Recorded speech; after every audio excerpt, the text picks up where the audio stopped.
folks, and thanks for joining us. My name is John Streff, and I'm a ranger at John Fitzgerald Kennedy National Historic Site. Joining me today is Joe Owen, who is from Lyndon B. Johnson National Historic Park. Joe, how are you today? I'm doing good, doing good.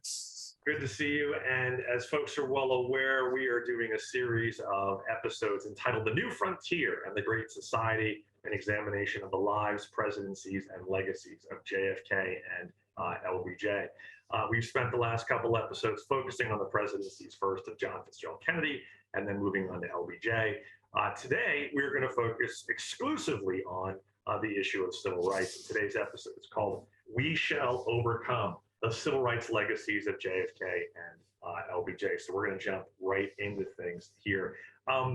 Joe, we'll start with you first, then I'll chime in after that. What kind of exposure slash knowledge did LBJ have of issues connected to racism, discrimination, and civil rights struggles as a young person?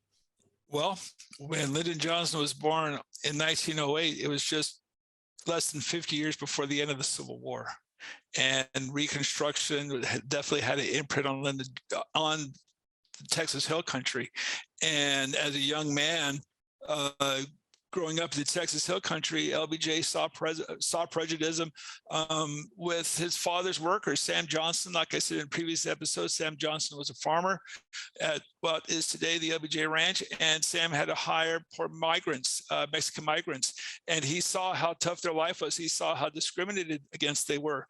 LBJ said he could identify with them because he felt his family was outsiders too, because of the economic situation of Sam Jr. losing pretty much all the family money in farming. And when the farming at the ranch was a failure for cotton crops, Sam Jr., who did raise cotton, when that failed, they didn't have any money. And they had to move to Johnson City, Texas, pretty much like a tail between their legs.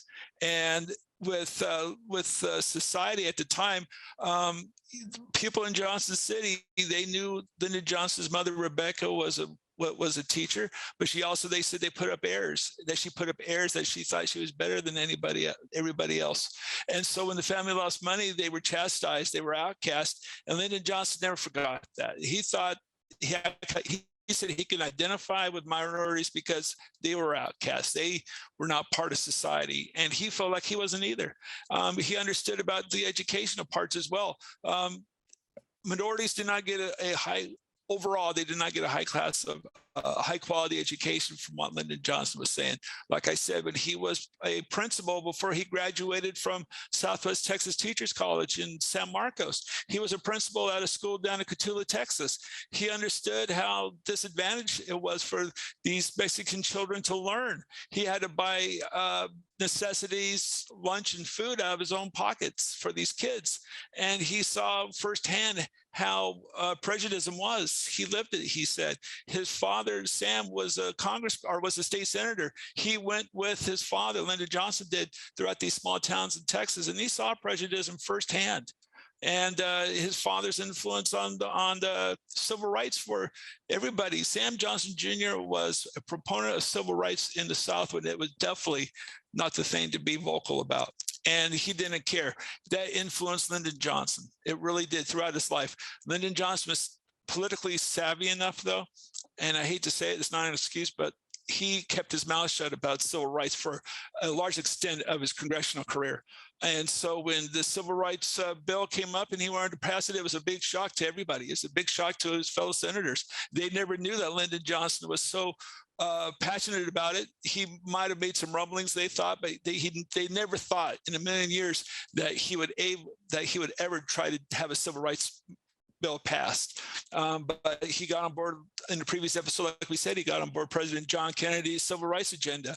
So Lyndon Johnson's background, he felt that he can identify with the African Americans, with Asian Americans, with Hispanic Americans about being outcast, not having the high quality that they should in education and in social programs. And so that really had an effect on Lyndon Johnson. Yeah, just to piggyback off of the conversation here, and I think we talked too much about this in the Great Society episode, but you also have significant immigration reform legislation passed in '65, which echoes some of the statements that you were just making. And I think the fact that Johnson goes to the Statue of Liberty and literally stands in the shadow of this symbol of welcoming really almost is kind of closing the circle on his own experiences, but also his father, as you suggested as well, sticking up for folks, people like the German folks who were in Texas at this time, but also Mexican Americans as well. Now, on the other end of the spectrum, you have John Fitzgerald Kennedy, who never really saw poverty from a personal experience. I think John F. Kennedy struggles more with his health, which is going to impact his views about the underdog and how difficult it is to struggle. And I think too, being someone who is a practicing Catholic, will experience prejudice in some way, shape, or form. Jack Kennedy, as a young man, is going to be exposed to some elements of anti-Semitism from a lot of the comments that his father is going to make, but he's able to rise above a lot of that. But generally speaking, I think Jack Kennedy's complicated early on in the sense that he does have exposure to folks who are people of color, but isn't necessarily putting the issues of these folks on the front burner. In his 46 campaign for Congress, and when he's in the Senate early on, he's definitely paying attention to issues. There's a famous moment in 46 where he actually goes to a dedication of a memorial for two Black veterans here in the Boston area. But Joe, as you're sort of getting at, by and large, Jack Kennedy is wanting to steer kind of down the middle, wants to be accepted. And as he moves from the House into the Senate, he is well aware that white Southern Democrats control a lot of positions of power, so he doesn't want to rock the boat. And you kind of hinted this a little bit in the sense that the civil rights records of both of these gentlemen are sort of mixed. LBJ will help to push forward the first piece of civil rights legislation since Reconstruction, and that's the Civil Rights Act of 1957.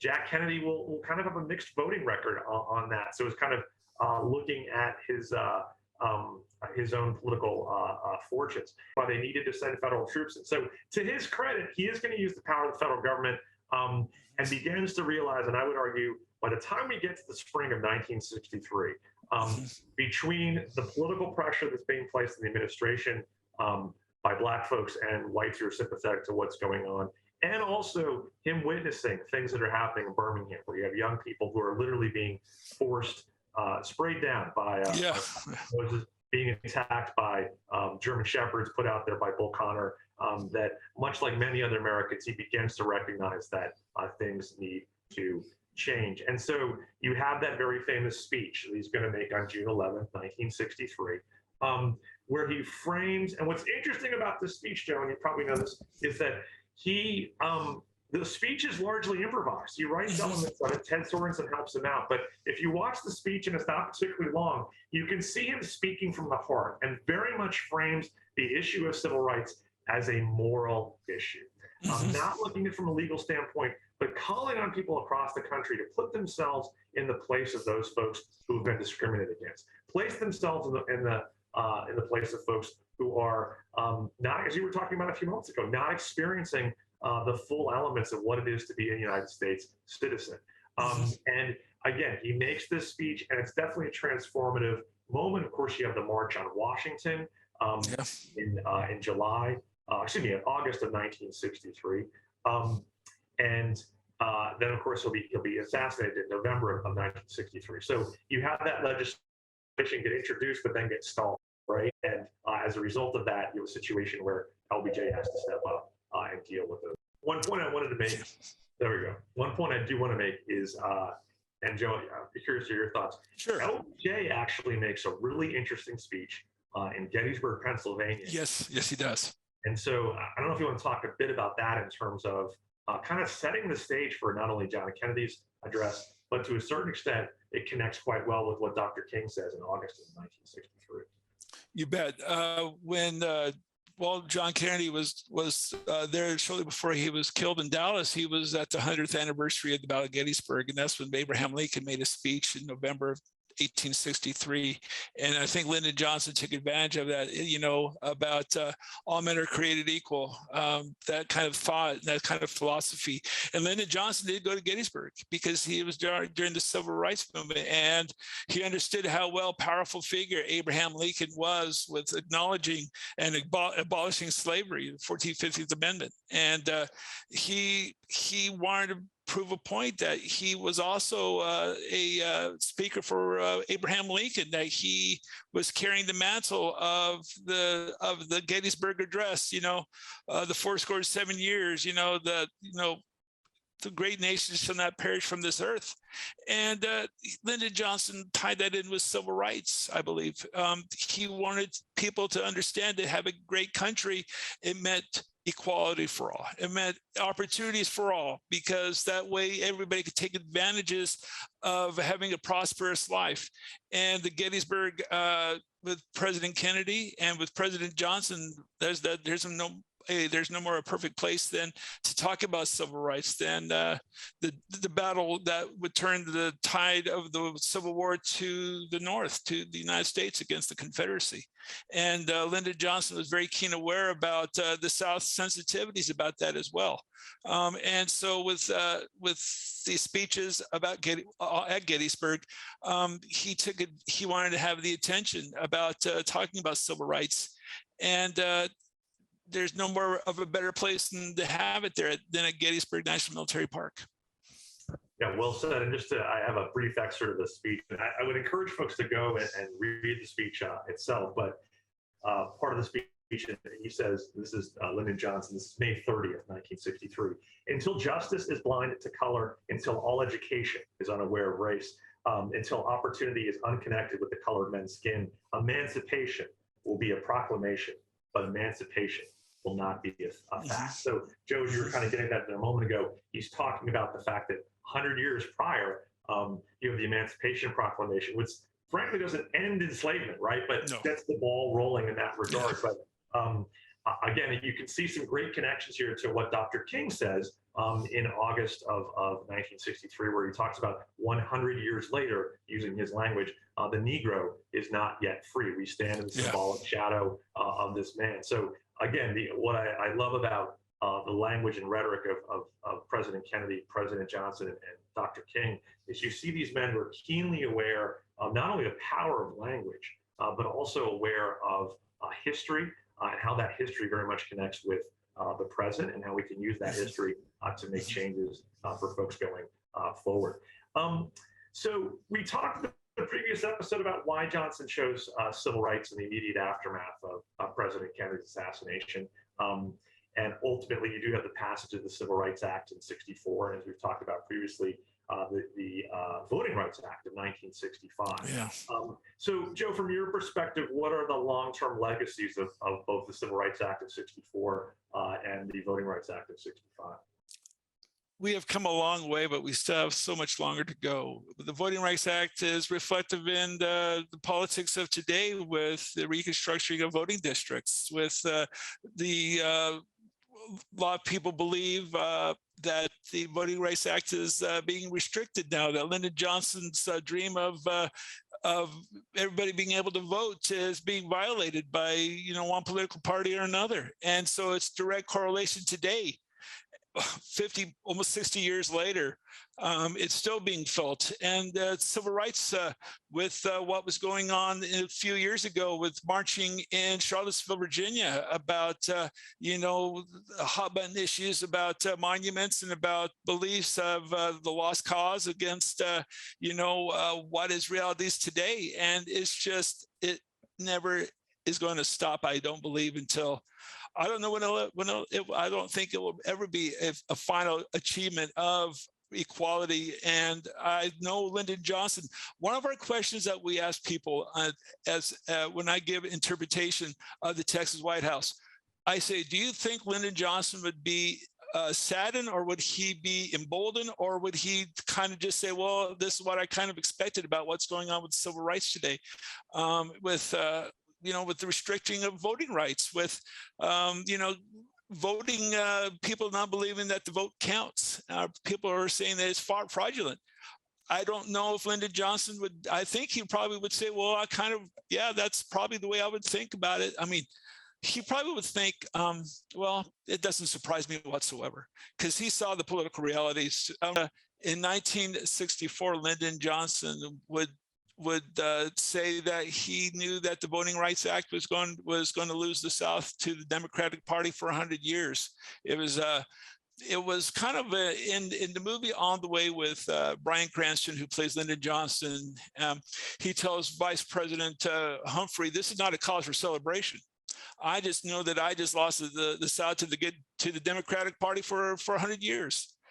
And so he understood it was something that needed to be done. However, he understood also that the negative side is that there'd be a lot of things not be the same within the Democratic Party again, or within Congress again.